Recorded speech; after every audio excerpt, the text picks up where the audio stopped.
Okay, so in today's lesson, we're going to be looking at functions. Okay, have some notes here with me. So when you think about functions, what is the first thing that comes into your mind? How do you know that something is functioning and something is not functioning? I'll give an example of a phone. Okay, a phone has got applications. So there are times when you receive a notification to say this application is not functioning. How do you know that an application is functioning or not? Okay. When I click on an application like that, it should be able to open. That means it's functioning. Okay. But what happens when I click on the application and it's not opening? Then it's not functioning. So in order for us to say that something is functioning, whatever we input, we should be able to get an output. Okay. So function has to do with input and output. Whatever you input, you should be able to get an output. If you're not able to get an output from whatever you input, then something is not functioning. That is where functions are coming in. Okay, so that's just one of the many examples of a function. When you get a remote and turn on a television, when the TV turns on, it's functioning. But how do you know that it's not functioning? When you switch it on and it's not turning on, then it's not functioning.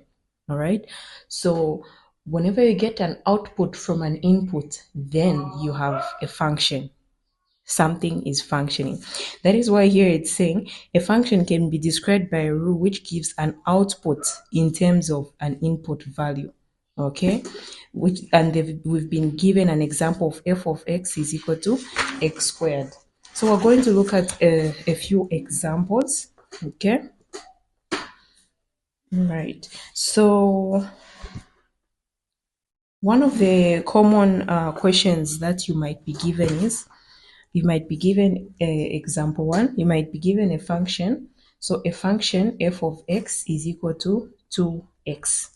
Okay, and then you're told to find f of 1. What does that mean? In the original equation, we had an x, but this time they want us to input a 1 and see what you're going to get out of that. So you're going to input a 1 and they want you to get the output. So wherever there's x, you substitute it with 1. Okay, 2 and x are following each other. It means they're multiplying each other. So everywhere where there's x, you're going to substitute with the number 1. What is 2 times 1? 2 times 1 is 2. Any number multiplied by 1 is the number itself. So f of 1 is 2. Okay, so when you input 1, you're going to have an answer which is 2. Let's try to find the same one now with a negative input this time.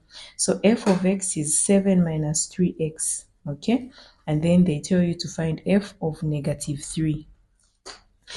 Likewise, where there's x, you're going to put a number negative 3.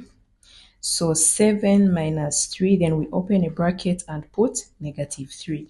Always deal with brackets first. So you multiply the signs, then you multiply the number.